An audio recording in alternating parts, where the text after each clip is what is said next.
Tonight on WeatherBeat, could 2018 set a new tropical cyclone record? Did you feel it, the Tennessee earthquake early this morning? And Cyclone Owen is a threat to Australia. Hello, welcome to WeatherBeat. It's been a while since we've done one of these shows. In fact, it's been most of the year, but it's nice to be back here to give you the latest rundown on what's been going on. December the 12th, late on in the evening here UK time as this goes out. And the main feature tonight is 2018. We're looking back a little bit, but it's curious to note the storm count so far this year. As a matter of fact, we're at 102 storms so far for the year 2018, which may sound like quite a lot. That's because it is. It's quite a bit above the average that has been going on recently. Since around 1970, the average has been 91. And believe it or not, we are just 5 storms away from the record 107, which was set in the year 2005.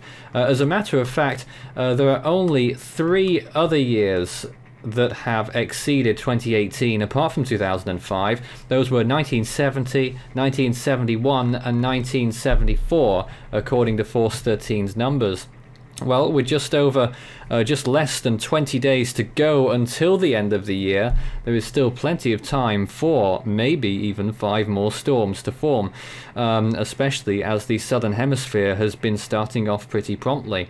Also to note, we have reached 112 tropical depressions. That's quite away from the record, though, you'll be pleased to know. And in terms of the other numbers, we're a little bit off what those records are, but still a little bit above average in terms of hurricane numbers. We're at 53 so far. The 1970 to 2010 average is 50. As for major hurricanes, category 3 or higher, and their equivalents around the world, we're at 30.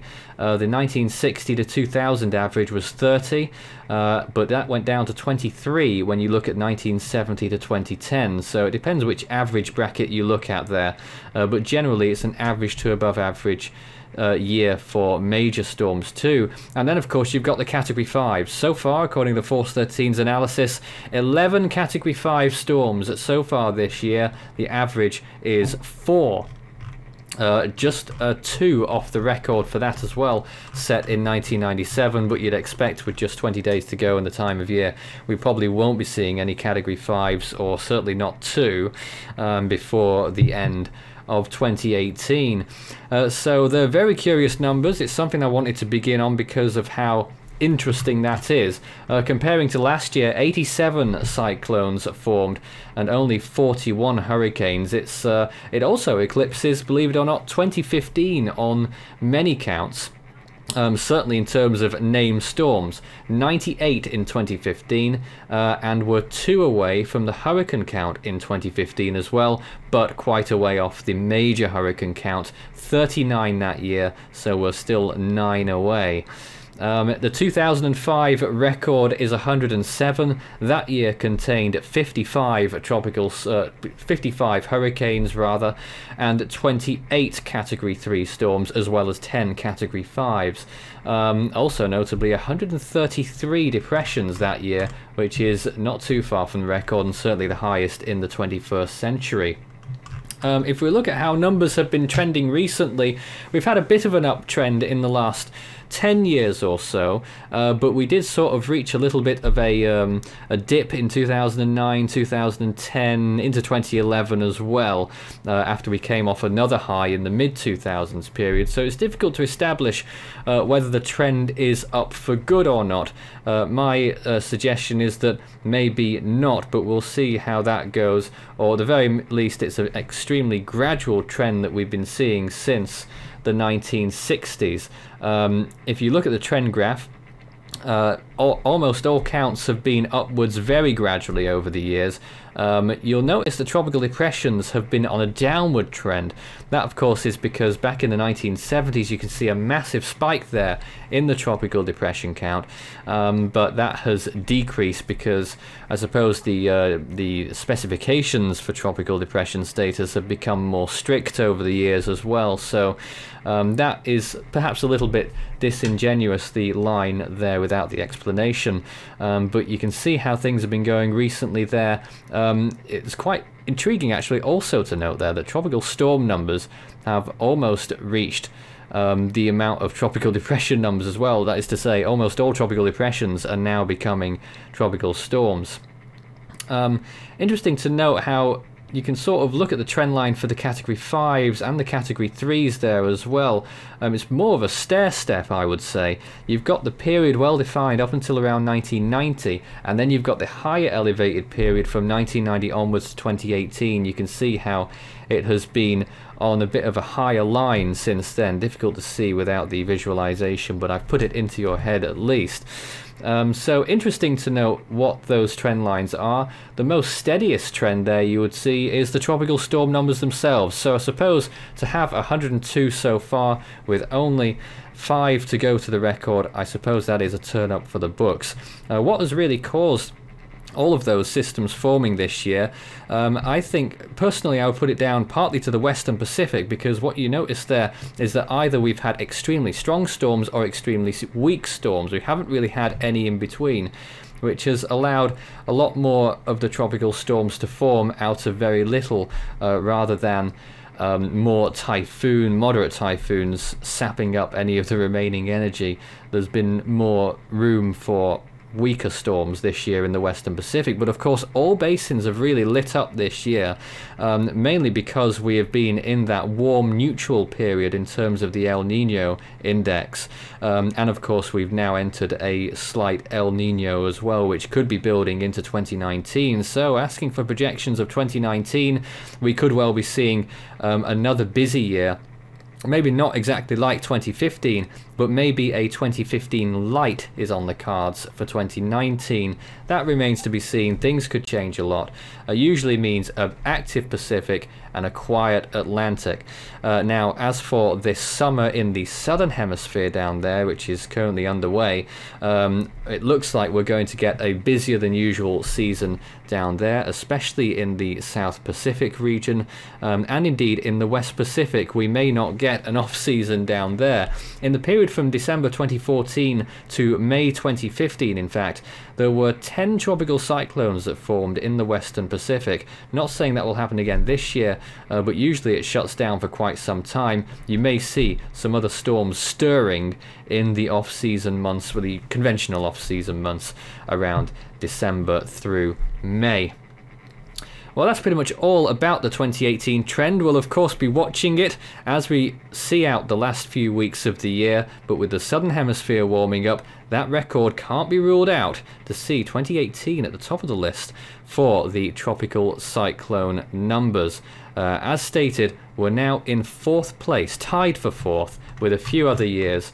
We are tied with 1990, 1992, 1985, I think that's all of them as a matter of fact. We're tied with those years for 4th place in terms of tropical cyclone numbers. Most of Germany has been engulfed by a cold spell this week, with temperatures dropping well below freezing, snow on the way this weekend. Texas is facing high winds and a winter storm watch is in effect for parts of the central Texas region. The US government has given $11 million to Northern Mariana Island workers who were disrupted by Typhoon U2. Debris clearing teams are still out there until December 17th. And let us know about the weather in your backyard. If you have a local story or any footage for us, do send it in at any of our social outlets or directly by email, contact@force13.com. So, early on the morning of December the 12th in the US state of Tennessee, there was a 4.4 magnitude earthquake that occurred. Around 4:15 this morning, it was felt in neighboring states as well. And to talk about it with me right now, in neighboring Georgia, is Frank. Frank, how are you? How did you feel? Yeah. Did you feel it? I did feel it. In fact, I was actually asleep until when the shaking did wake me up around, as you said, 4:15 a.m. I felt it for about 10 seconds, and then it kind of stopped, but I still heard my house making strange noises from the shaking, and At first I thought I was kind of like dreaming because I haven't actually felt an earthquake before, and I was wondering because pretty much it felt like I was shaking, like Really? my house, but even though I wasn't moving, so I thought I was dreaming at the time. But then, like as like I was starting to wake up, I realized that this could be an earthquake, and so the first thing I do is like go over to my iPad, which was nearby at the time, and go onto the USGS. At first, they didn't say anything about it, but like about 10 minutes later, I check again, and it said that there has been a magnitude 4.4 earthquake near Tennessee, and I'm like, oh, so this did happen. Now, when you think of earthquakes, we always think about the West Coast, really, don't we? How common are earthquakes in your neck of the woods? Well, obviously, this was my first time, as I said earlier. Earthquakes are quite rare in Georgia. I'm not sure about other states, but I haven't seen anything here. But as you said, when people think about earthquakes in the US, they tend to think of the West Coast primarily. Do they have any kind of awareness? You see, they have the earthquake drills, don't they? Do they have anything like that over there? Well, certainly not here in Georgia, no. Was it severe at all? I mean, how was it? Was it just, I mean, was there any damage at all in the area, or did anything fall off your shelf or anything like that? Well, nothing fell off my shelves in my house, but I talked to several of my classmates, and they said like some like of their alarm clocks fell on the floor. Huh. Yeah, and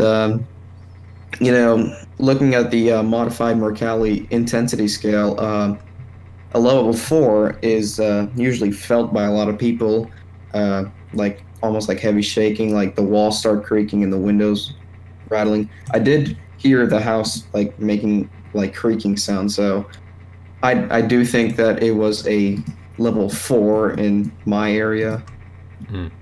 The center of the earthquake, the epicenter, was just to the northwest of Athens in Tennessee, in between Athens and Spring City, and in the wider perspective, in between, about halfway between Chattanooga and Knoxville.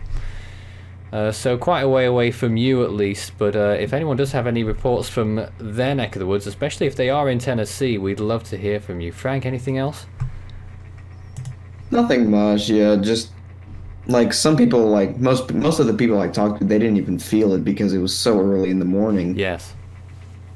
But it did wake some people up, and especially it woke me up, and I was at the moment I was kind of like almost excited, like I didn't know what to do because I had just woken up and I'm experiencing shaking, and I'm like, I don't know what to do because like I have never seen or felt anything like this. So I'm sitting there in my bed wondering what to do, what is going on. I did check with another one of our members on the other side in Kentucky, and he didn't feel the earthquake. Unfortunately, we don't have anyone on the team that I know of who is in Tennessee. I may be wrong, and they'll be bashing me over the head over that. But thank you very much for your experience, Frank, on the earthquake, and glad to know it all went okay.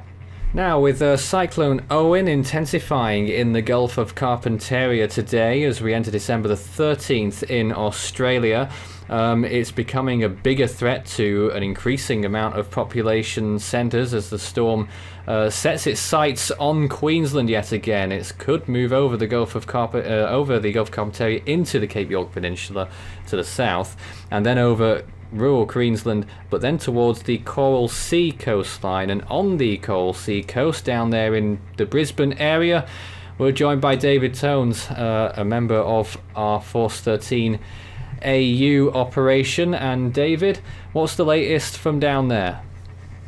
We have an emergency operation a few hours ago due to Owen.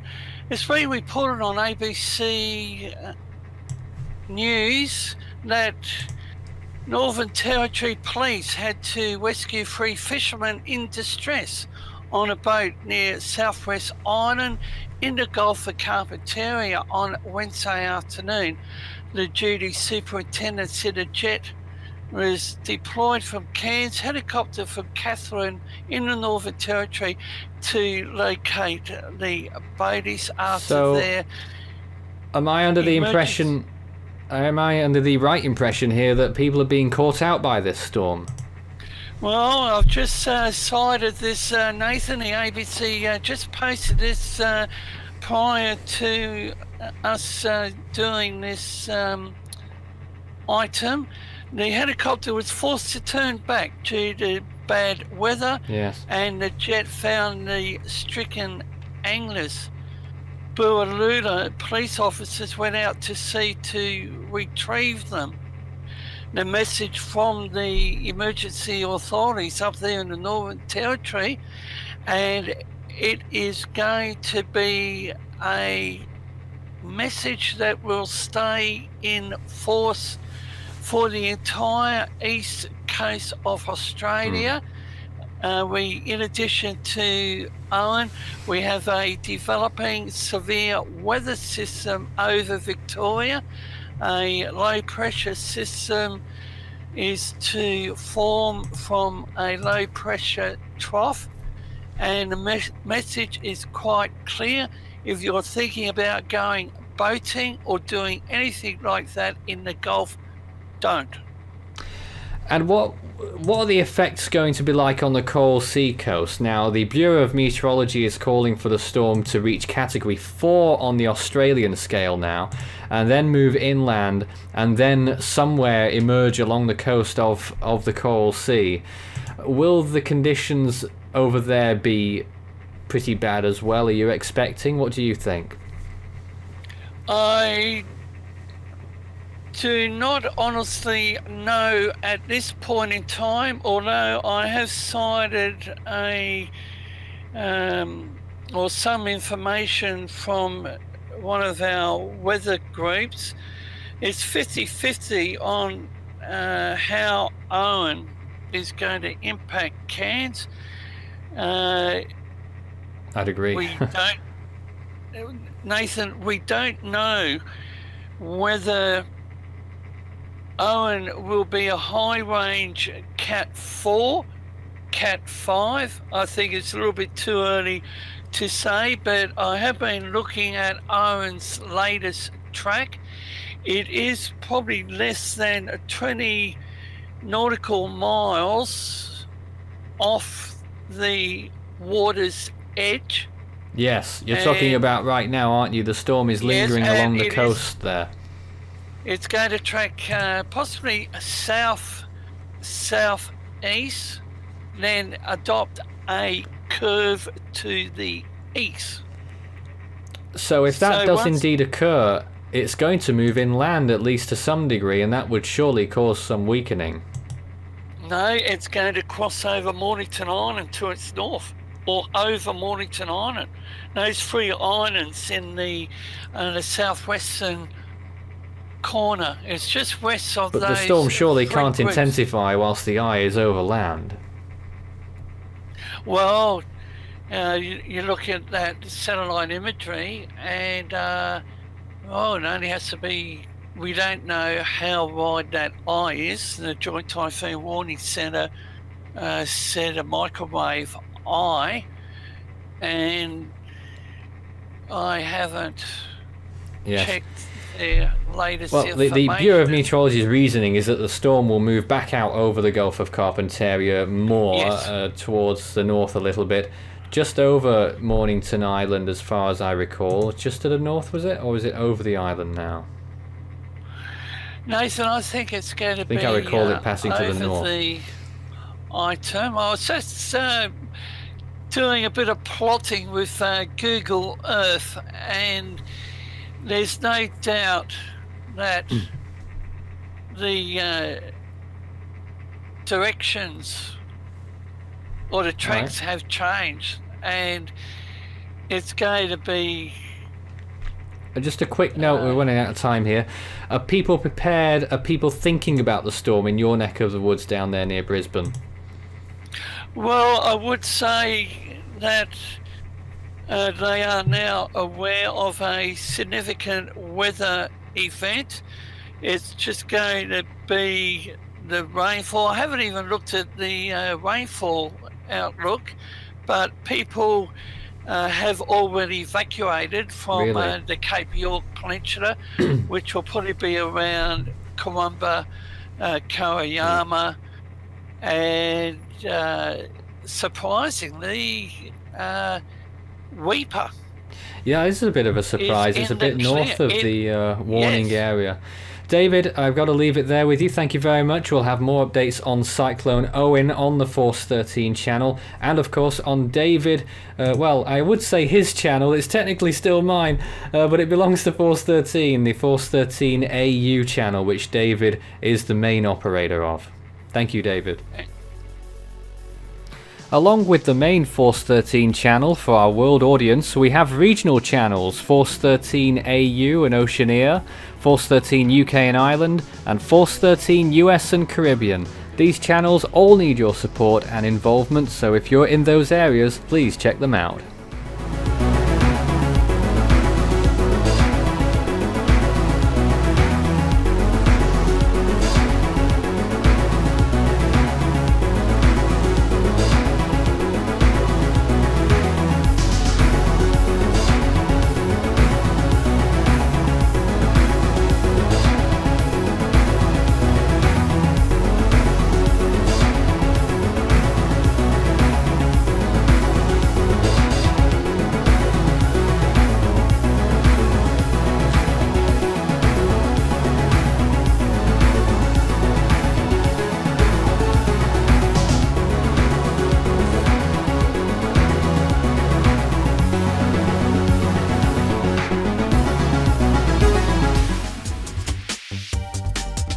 You can follow Force 13's outlets, the website force13.com with the latest. You can also find our YouTube page. You're probably there already, but if not, subscribe if you haven't so far. You can also find our Facebook page, Force 13 all in text, and it's at Force 13 on Twitter if you'd like to get in touch with us on there. You can also help the project become even better by enjoying the benefits of patronage. You can find out more information about how to become a patron and what those benefits are at patreon.com/Force13. You can also find my personal account on Discord, Fool13 at extension 9094, and Force13 on Skype.